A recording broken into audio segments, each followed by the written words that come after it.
Beautiful and powerful cars always attract attention, but adherents of different tuning styles have their own ideas about beauty. Cars have long ceased to be just a means of transportation and for many are an attribute of image.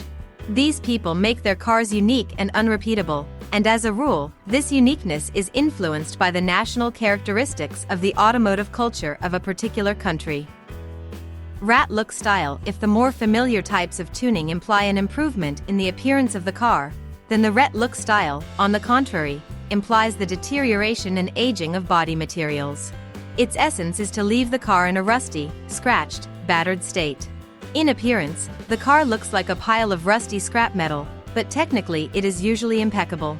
The bed is on the insides of the car, which are hidden from human eyes as a rule. There are powerful engines that allow you to leave behind everyone smiling and casting disdainful glances from their brand new cars. The look of a rusty trough is in some cases achieved through very expensive methods, and is often a purely punk style of vision for tuning. This style is widespread mainly in the USA and Europe. The next style is closest to the usual understanding of tuning, called dub style. The main feature is the huge wheels up to 26 inches, for which the wheel arches are redesigned and on which there are such low-profile tires that one gets the impression that the car is riding on wheels. The ground clearance is as low as possible to give the impression that the car is simply sliding on the asphalt. Air suspension is installed so that you can drive not only on a perfectly smooth highway. The body is polished to a shine, chrome grills and various body elements sparkle. Bright and eye-catching colors are preferred, elements of airbrushing, colored or mirror-tinted glass are possible. To realize this style to the fullest, guillotine doors are installed. In this form, the car will of course lose its representative properties, but will become a striking example of the DUB style, which originated in the USA among rappers. The most preferred cars for such tuning are large sedans or SUVs, Hummers, Cadillac Escalade, Rolls-Royce Phantom, Chrysler, Mercedes and Lexus's various muscle cars are also suitable.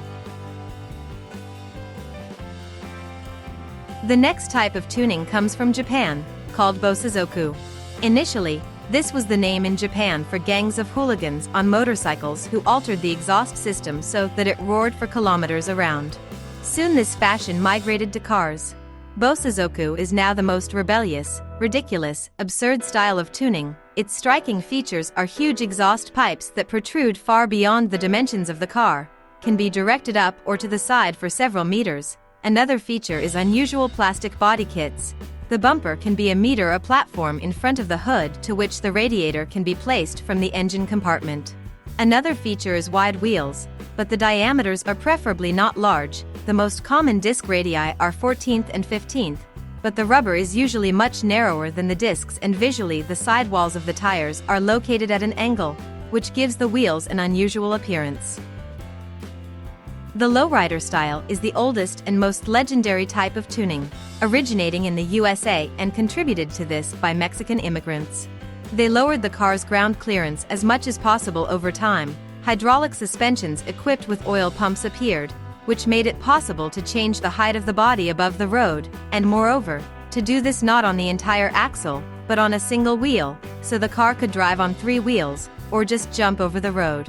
Many cars have a remote control for controlling the suspension from outside the car. This is often used at various car shows dedicated to this type of tuning. The engines in these cars are not distinguished by any outstanding power, and this is not necessary. They are essentially show cars and are intended for leisurely driving along city streets, playing with the suspension settings. The interior trim includes velour or velvet in bright colors, which were used to decorate all elements of the interior, right down to the steering wheel and dashboard, which created a plush effect on the inside of the car. And the last style is called Bigfoot. It consists of attaching huge tractor wheels to various types of bodies, and the bodies can be used from almost any car. Like the lowrider style, it is more often used for various automobile exhibitions and shows, but it has also found application at the everyday level, for conquering off-road conditions and dirt. Some car manufacturers make beefcakes from their usual models for advertising purposes, to give an unusual, memorable impressiveness to a certain model. It's worth adding that there are many other types of tuning in this issue. We looked at only the most unusual ones that stand out for their originality.